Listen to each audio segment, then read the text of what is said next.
There is much debate on what exactly postmodernism is, and then how much it actually deviates from modernism. In the early 20th century, literary modernism was a radical way to assess text, as critics emphasized impressionism and subjectivity. How we see something was more important than what we see. They moved away from recognized objective truths, blurred distinctions of categorizations, and favored fragmented forms. This paradigm shift in art and literary criticism saw newfound appreciation for experimentation and innovation. The natural trajectory of modernism may very well be the postmodernism that arose in the latter half of the 20th century, even if postmodernism actively opposes modernism. While the distinctions between the two are at times unclear, that is the paradoxical nature of the postmodern condition. We can generalize distinctions between these schools of thought by focusing on the attitude. While modernist criticism reveled in nostalgia produced by original works, postmodernist criticism celebrated the liberating phenomena of experimental fragments as a much desired escape from the prison-like confines of the social structures in our lives. Many popular films of the late 20th century can be described as postmodern art, with examples including Blue Velvet by David Lynch, Pulp Fiction by Quentin Tarantino and Roger Avary, Chungking Express by Wong FARGO by Joe and Ethan Coen, and Scream by Wes Craven and Kevin Williamson. These examples are made obvious by their fragmented and self-referential narratives, though not all postmodern works are so explicit in this respect, or even intentionally postmodern for that matter. In this video, I will posit that the cult television series Freaks and Geeks is a postmodern text. This might be obvious to some, but since analysis discussing this topic is lacking, I feel inclined to say something. So let's dive in. This is Style as Substance.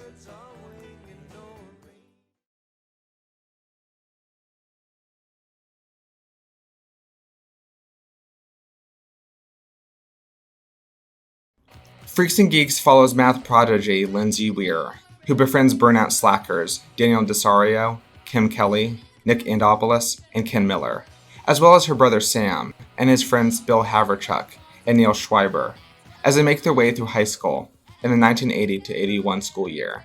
The title of the series refers to Lindsay and Sam's respective friend groups, the Freaks and the Geeks.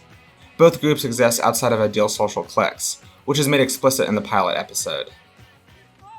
The very first scene incorporates intertextuality, a common asset of postmodern film, by showing us the typical sight we've seen so many times before in Hollywood teen movies and television shows. The jock and cheerleader struggling in their relationship, but ultimately surrendering to their mutual affection.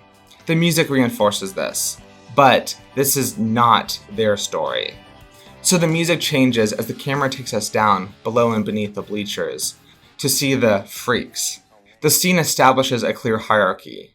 Beneath that idealized high school soap opera we know from media is and has always been the outsiders, the losers, the people who may not make it, the people who don't fit in. Reaching something of a crossroad, Lindsay peers between the bleachers to witness the social group she intends to assimilate into. And as she walks out of the shot, the camera shifts attention onto new subjects, enthusiastically quoting Bill Murray movies. These are, of course, the geeks. The music undergoes a shift yet again, to reflect the distinctions between these cliques, with Lindsay wandering between them as the transition takes place. Now, the cliques are twofold, as the kids feel held back and harmed by their freak and geek statuses, because of how others treat them as a result. Sam, Bill, and Neil all want to climb the social ladder in their school and escape their geek status, while the freaks either lack the motivation to realize their dreams or have already accepted that their dreams won't be realized altogether. However, time and time again, the series challenges these recognized truths about social orders. These cliques are far more malleable than they first appear. In the end, our understanding of categorizing and identifying people with broad labels is severely tested, as there really is no essence to freaks and geeks, and the distinction between them and each other and the rest of the population may be more blurred than we are first led to believe. Man, I hate high school.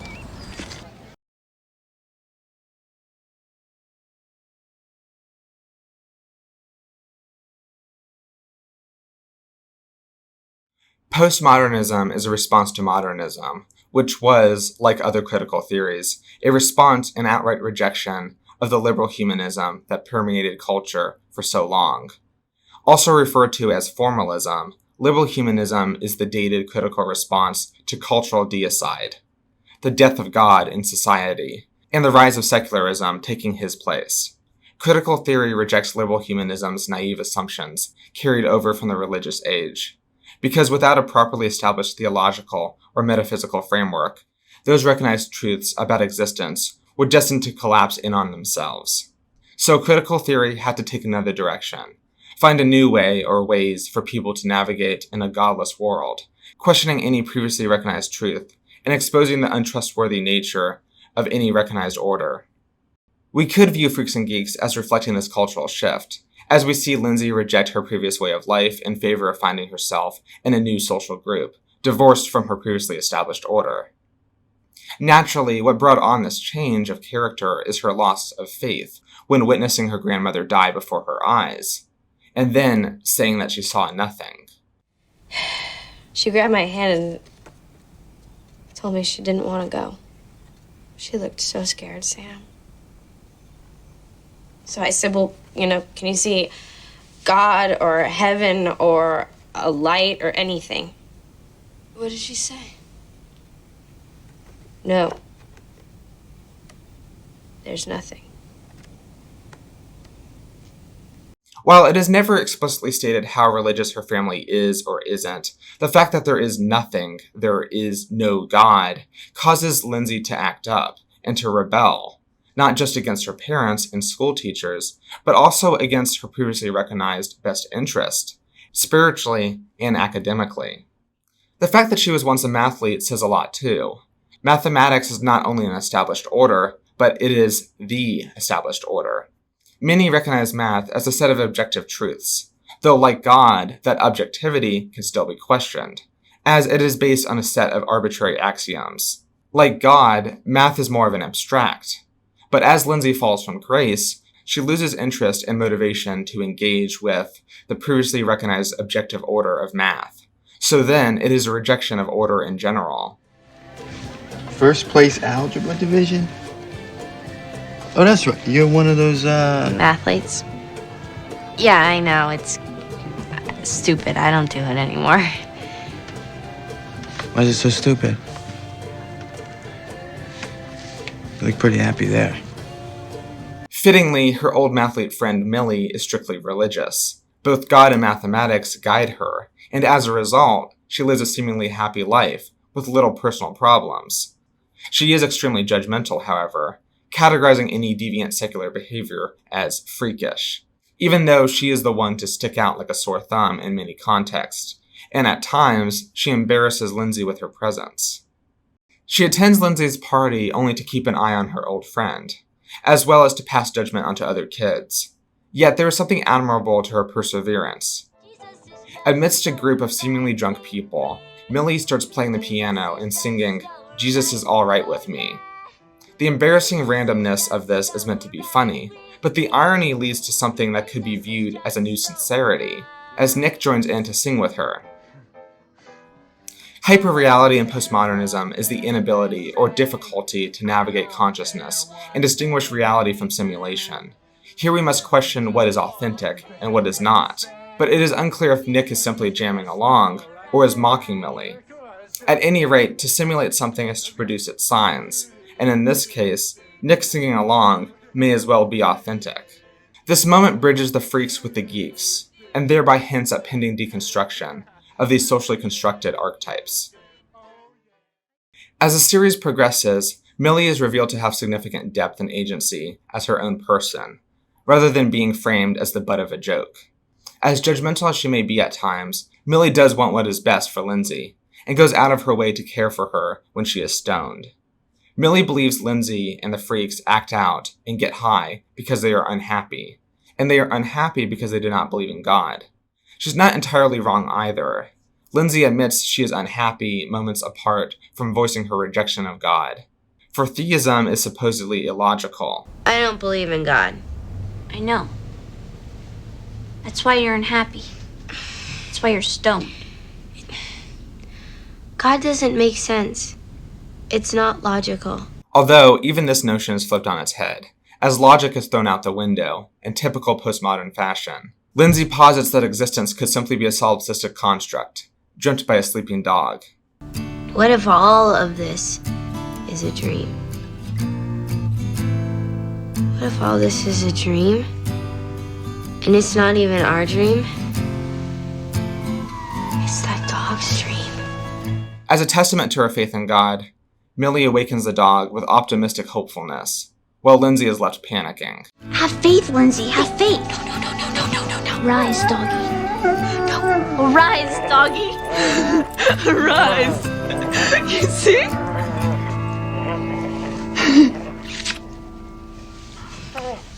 Believe, Lindsay. However, the very next episode plays with these same ideas and subverts them. Millie's dog dies, possibly hit by Kim's car, and as a result, Millie acts out, challenging her strict upbringing and exploring her repressed desires to either change or find herself as a more individualized person. You know, Lindsay, when you started hanging out with him, I felt kind of bad for you because I thought you were going to turn into a dirtbag. But then I realized that you were just exploring. And now I guess I'm kind of exploring too. It took her dog's death to question her faith in established orders, just as it took Lindsay's grandma to die to question hers. For many Christians, God allowing bad things to happen to the innocent can be hard to grapple with. And as Millie's faith is tested, she comes to accept that she's always been less happy than she thought. Yet, Lindsay also wishes to preserve some previously recognized truths, as she unconsciously idealizes Millie as the one good and pure person in her life that is not susceptible to perceived corruption. However, no person is perfect, even if they seem to be in our heads within a given moment. He was a good dog, huh, Lindsay? Yeah, he was a good dog.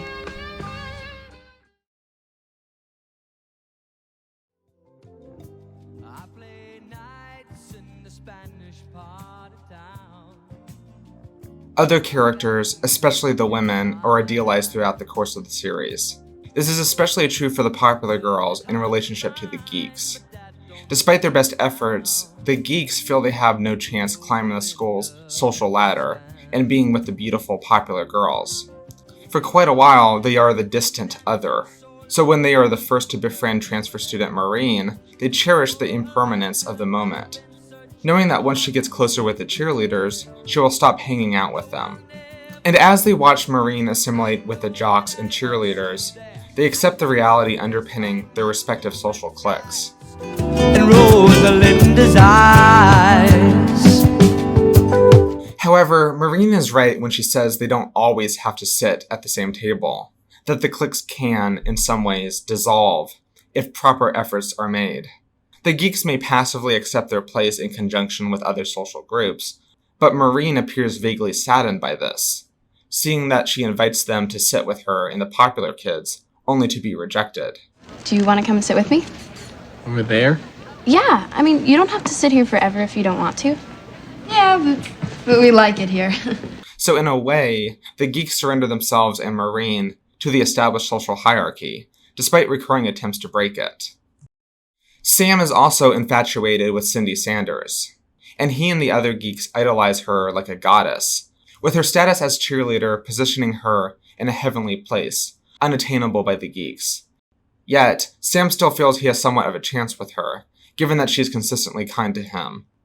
But her angelic status is stripped away from her the more we come to know her as a person. At first, this seems good for the geeks, as Sam is making progress in his relationship with her, thereby also making progress in challenging the established social order. However, the geeks come to learn that the grass isn't always greener on the other side. Bill becomes Cindy's lab partner and is disappointed by just how boring he finds her to be, seeing that she doesn't watch television and eats a bunch of vegetables. Cindy's idealization begins collapsing before Bill's eyes, and is made explicit through a random moment of letting out gas. Stupid chair, it always does that. I'll be right back.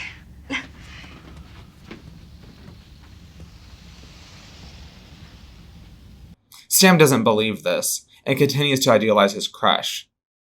This idealization carries on even after being friend-zoned by Cindy, as he passively supports her romantic endeavors with her crush Todd, who suddenly becomes Sam's worst enemy, despite having no reason to hate him, beyond what he represents in relationship to him. He's a jerk. I hate to say it, but it's true. He's not even nice to you. He's all cocky. It's Sam. It's just stupid that you like him. I mean, just because you're a cheerleader and he's a jock. It's so obvious. Her relationship with Todd ends soon after beginning, and that is when Cindy expresses a romantic interest in Sam.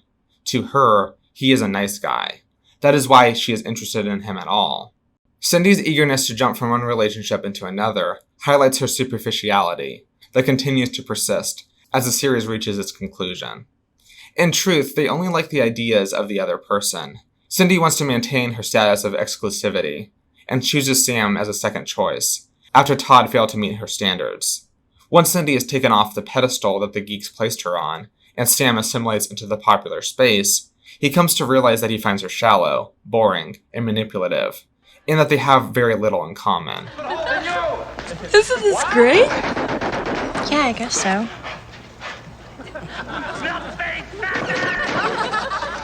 Doing some popcorn or something? Will popcorn make this movie funnier? For all we know, Todd may have been a good boyfriend to her and left her for the same reason Sam ultimately does. At one point, all three sit at the table together with other jocks and cheerleaders, as Neil and Bill watch from afar. Cindy mistakenly asserts that Todd was making fun of her and scolds Sam for not defending her. Sam, you're not gonna defend me? What? He said he wasn't talking about you. So you're just gonna let it go? However, when Sam is quite clearly made fun of, she does nothing to step in herself. What, do you want to see us fight? I'd like to see that.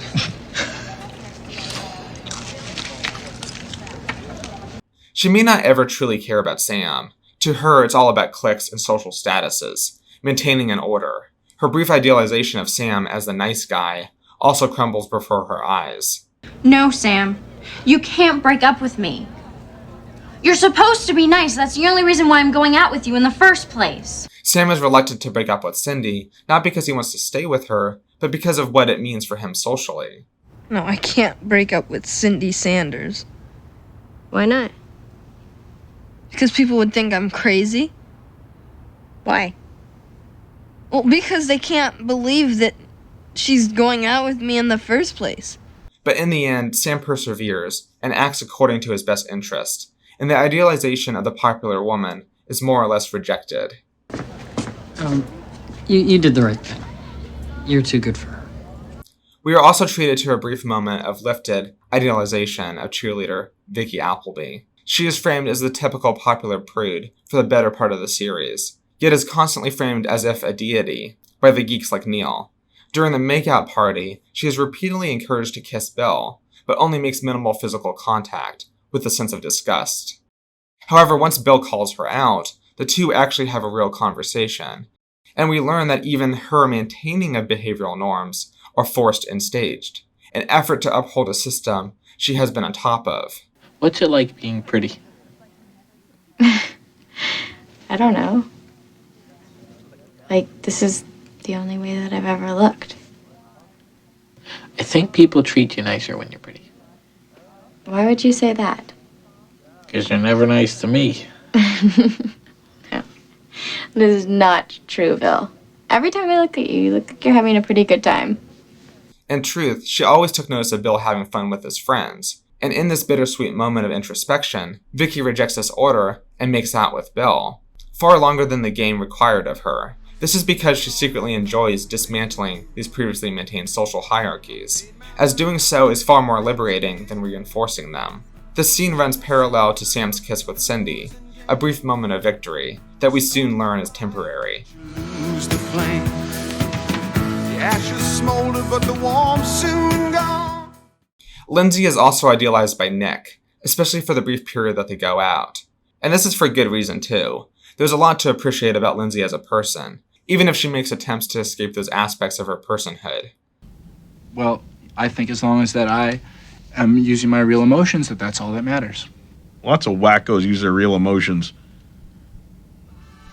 Her relationship with Nick sours, largely because of how emotionally intense he can be, and how much he deifies her as a result. What's better than this? In contrast, Ken doesn't exactly idealize his girlfriend Amy, but her personal secret sets in motion an identity crisis. I mean, I was born with both male and female parts. Amy's status as being intersex completely challenges the way in which Ken perceives biology, gender identity, and sexual orientation, which includes his own. Does that mean you're gay? I don't know. Does it? I was joking. Oh. While Amy is indeed female, Ken had never truly considered there could be something outside of the confines of cis-normative, heteronormative, and endosex-normative constructs that society insists upon and reinforces, and that it could have a place within his life. But after much contemplation, it really doesn't matter to Ken, nor should it, for she is the girl that he wants to be with, and these arbitrary social assumptions ought to be rejected altogether. I'm sorry. And I don't care. And I'm so sorry.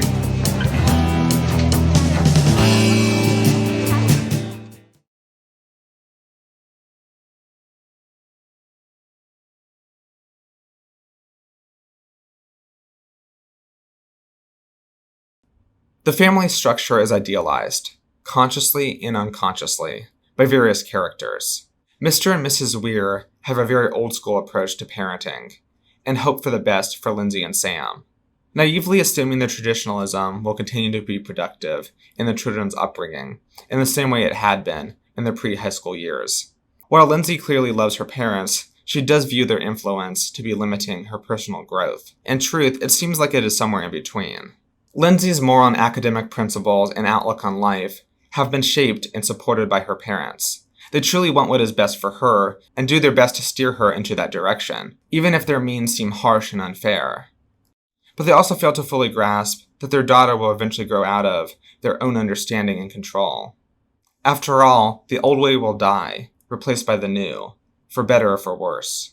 Wow, that is a big honor, isn't it, Lindsay? Yeah, if you're a Republican. Oh, and you're not? No, I'm a Democrat. The world is such a different place than the one I grew up in. Everyone just seems so much meaner these days. Mom, kids didn't throw eggs when you were in school? I don't know, I guess so. I just know I never did. While Lindsay views her parents as strict, she is met with the revelation that she actually gets it better than many other people. This is especially true for Kim's dysfunctional family, if we can even call it a family. You're driving around town and you're tramping it up in that car. I know what you do. Yeah, well, you should know. I learned it from you. You're grounded for good. You got me? Newsflash, you're not my father, fat ass. Damn right I'm not. Oh, that's it. This is also true for Nick's controlling father. Sometimes we just gotta let them be kids. Harold, how old is your son? 14. You call me when he turns 16. Nick's father's a hard man. My old man was the same way. Yeah, I know the feeling. Lindsay, trust me, you don't. In contrast, some people are accustomed to broken families, so much so that they idealize this broken structure. Consider Bill, who comes to an empty home to make cheese sandwiches and watch Gary Shandling on the television. The home was the one place where Bill feels some level of control, but that is thrown out the window when his mother reveals that she is dating his gym teacher. Even though Coach Fredericks has nothing but good intentions with Mrs. Haverchuck, Bill irrationally lashes out. And just as Fredericks breaks Bill's recognized order of things, Bill breaks Fredericks. I'm the teacher, you're the student. Okay? Sit down. You can't tell me what to do. You keep walking, you're in big trouble, Mr. Haverchuck. What are you gonna do, call my mom? And before finally accepting him as a potential and viable father figure, Bill breaks down into tears, in fear of the inevitable change that is occurring, even if it is a change that could be good in the end.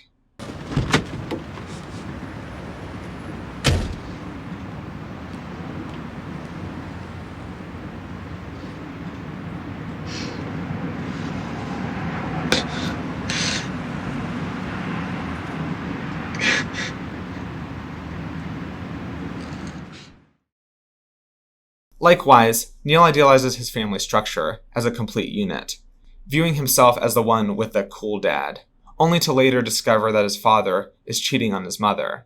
And this discovery plunges Neil into a state of depression, causing his grades to decline. While his father may not be a terrible person, as far as Neil is concerned, he is a scumbag. No, that's good. You don't want to get tied down too young. Besides, you're a Schreiber man, irresistible to the ladies. Isn't that right, honey? Yes, that's right. And I'm the lucky gal who gets 3 Schreiber men all to myself. He confides in his brother Barry, who is already aware, and urges Neil not to say anything to their mother, so that the familiar structure is preserved. So, you want to tell her? Is that what you want to do? You want to tell her so they can get divorced, right? So they can sell the house, and you get to see Dad only on the weekends in his new apartment. Is that what you want? Neil is emotionally torn, fearing that he could break up his family if he were to tell the truth, while also feeling he has the obligation to do so anyway.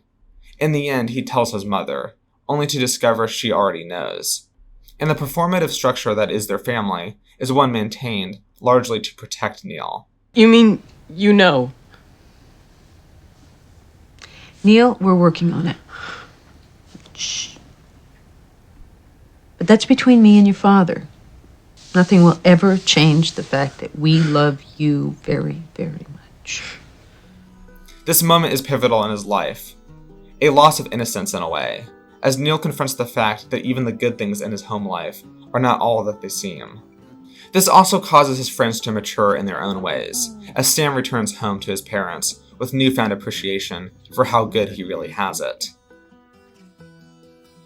So just as Freaks and Geeks makes considerable effort to deconstruct the traditional nuclear family, it is nuanced enough to suggest there is in fact value to be found within such a structure, so long as it is preserved appropriately and sincerely.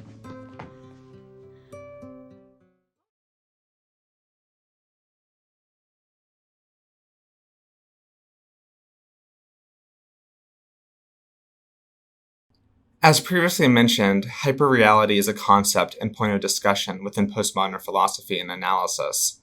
Much like in life, here we have a series of characters simulating experiences, until it becomes a recognized reality. Do I need to remind you that you used to hate disco? Look, what's the difference between Zeppelin and disco, really? At a certain point, performance is no longer performance, and instead becomes a newly recognized hyperreality, as distinctions between real and artificial continue to blur. The non-alcoholic beer party in the second episode is a prime example of simulated experiences, where the signs of alcohol in the party environment are present based on the placebo effect, and thus produced by the simulated experience. Are you sure we put out the right keg? It's working better than we wanted. They really think they're drunk. You think so? Look at them, they're wasted. That's the placebo effect working for you, my friend. Check out that guy. What if they trash the place because they think they're drunk? They won't. I don't think. This could be bad. Another simulated experience is when Nick breaks up with Lindsay, as both parties know in advance that she was intending to dump him first, as Mrs. Weir lets slip the news. Nick goes through the motions of the breakup in order to simulate being the one in control, even though he has no real desire to let her go. In fact, at this point, even Lindsay isn't sure that she wants to break up with him anymore. But the experience plays out as if it were an authentic one, because the acting here is hyper-real. And so I sort of thought that maybe you and me should take a break for a while. What do you think of that idea? Yeah, okay. Good. Great.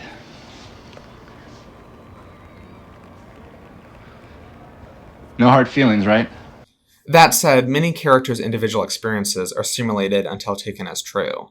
This is definitely the case for Daniel throughout the series. When convincing Lindsay to help him cheat on his math test, he lets out an emotionally driven monologue about being called dumb as a child. When we got to junior high, would be either track 1, track 2, or track 3. Track 1's the smart kids, track 2's the normal kids, track 3 is the dumb kids. And what do you think I got? How do you think it feels to be told you're dumb when you're 11 years old? This moment is convincing and heartfelt, showcasing James Franco's acting talent. Yet this moment is ultimately recontextualized later on, when he repeats the monologue to his teacher, exposing emotional artifice that, at the same time, has a level of truth to it. Track 1's the smart kids, track 2's the normal kids, track 3's the dumb kids. And what do you think I got? How do you think it feels to be told that you're dumb in ink when you're 11 years old? Lindsay can't help herself from laughing at the situation, and thereby exposing the absurdity of the hyper-real.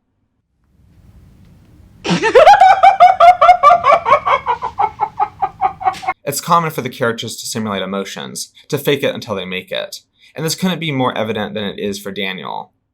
As we see throughout the series, a typical day in his life consists of him showing up late for school, bickering with his girlfriend, and playing it cool as if he's just laid back and lazy.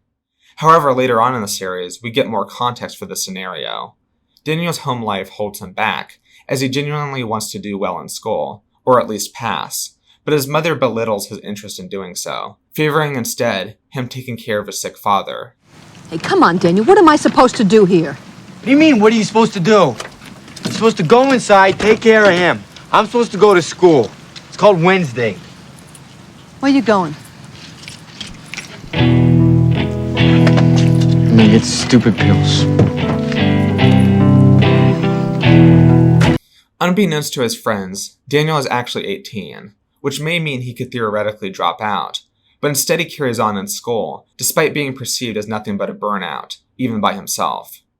He arrives late at school because his home life is at odds with his education, but concealing this fact harms his relationships. Still, he carries on with a smile on his face, and adopts a persona, and then allows for that persona to define him. Although by the end of the series, we see hope for Daniel, a hint that he may have a chance to get to a better place for himself. Despite this hope, there's still a good chance that Daniel may not make it. As the series suggests at various times, many of the characters, especially the freaks, won't make it to where they want to be in life. Daniel may be lucky enough to have a girlfriend and car, but this could easily be the peak in his life. It could be all downhill from there.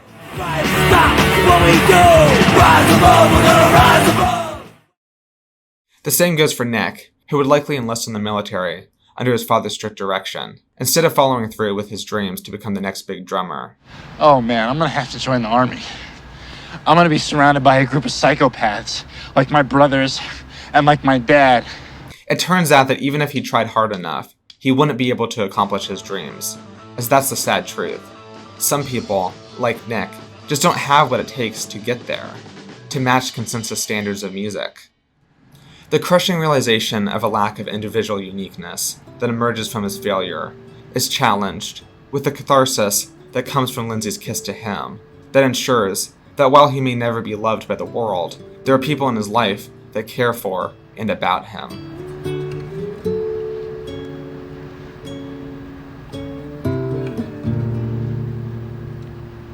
While Nick may never be the drummer that he wants to be, and may not get the girl that he wants in the end, he is inspired to pursue what and who he wants, within the realm of realism, while making himself better in the end, opting to drop the simulated version of himself, but ultimately trading it for another.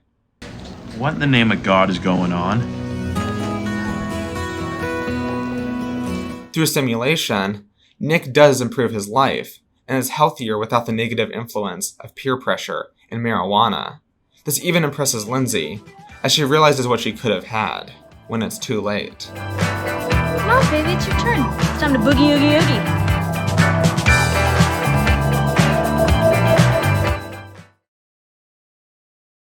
Furthermore, Lindsay is never fully assimilated into the freak social group, as she instead inadvertently dismantles it through positive influence that impacts and improves the lives of those she interacts with, even though she is actually making attempts to rebel against it.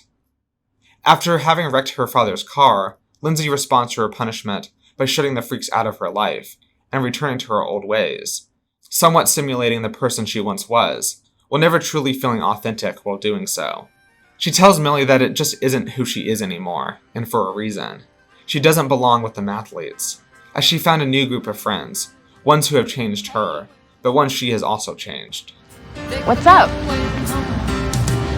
Nothing. What are you guys up to? Nothing. Actually, we were just about to go see a foreign film. Cool. You know, just because. Can I come with you guys? Sure. Can we borrow your dad's car? Aww. Shut up, man.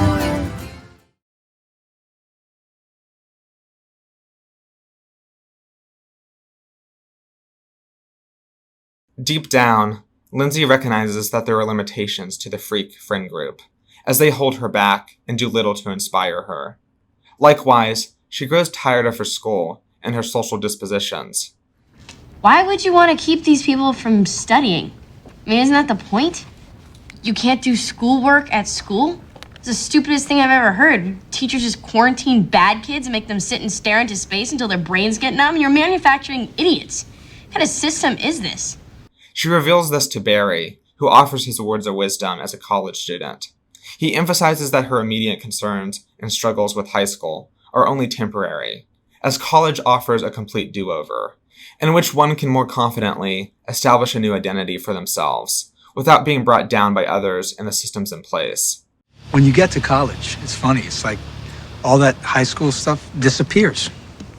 Really, it's like it's a do-over. I mean, when you get there, it's like no one knows that you were an athlete or that you were burnout. It's like a fresh start. You can be whoever you want to be. Though I suspect even this fruitful promise is temporary, Barry is content in the moment, without a decided major, but he too will need to figure out his future, just like everyone else. In fact, he must do it sooner than others. Barry gives Lindsay the reassurance of change, which likely explains her passivity and relative maturity that persists in the final few episodes, in relationship to her friend group, that she becomes increasingly less invested in. Because she wants to make the most of her life in the moment, Lindsay decides to skip out on the academic summit that would be promising for her future, to instead join Kim and follow the Grateful Dead on tour. That was not me. This is where her influences and inspirations lead her, which inadvertently includes the school guidance counselor, Mr. Rosso.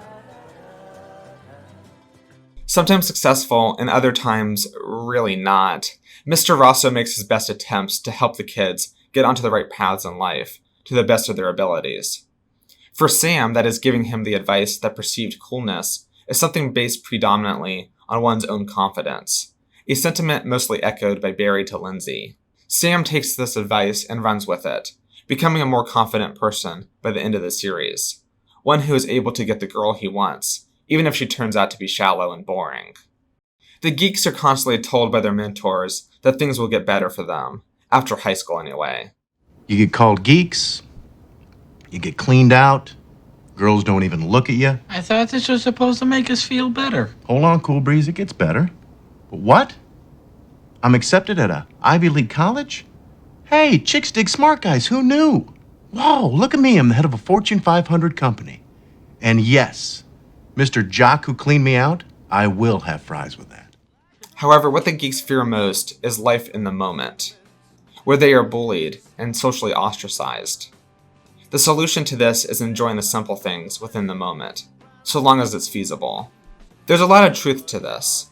The geeks may feel like outcasts no matter what they do, but once they play Dungeons and Dragons with Daniel as the school year closes, they come to realize that they can be happy as geeks, for such a label only signifies certain ideas, and possesses no absolute hold on who and what they can be.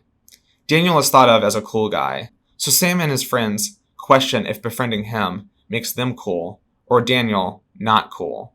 Either way, they finally find genuine confidence within their roles, not caring for whatever label is ascribed to them. In truth, there are no freaks and geeks. There are only people.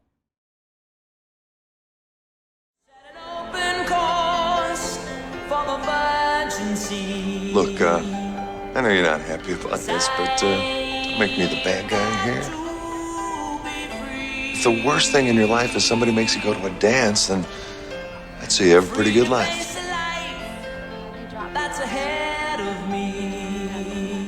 By no means am I convinced that the showrunners were consciously engaging with postmodern theory during the series' production, but the fact that it fits so well under such a reading reflects the postmodern condition.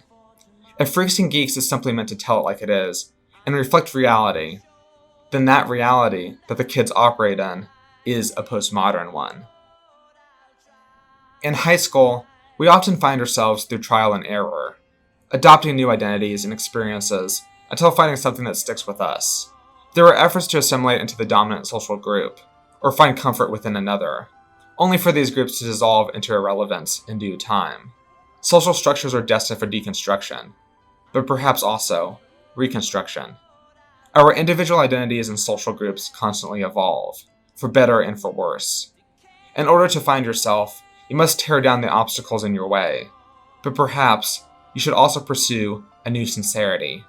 Rebuild where destroyed. Time on this earth is temporary, so it is good to find something within the fleeting moments to hold on to, no matter the pain and no matter the struggle. Hi, Cindy. Hey, Sam. I was wondering, you said you'd save a dance for me, so can I have it now? I mean, if you're not busy. I'm not busy. The years in high school are like a voyage at sea. Childhood is left behind, and adulthood is on the distant horizon. Whether you like it or not, it is at this point in your life that you must sail away. What are you thinking about, Lindsay?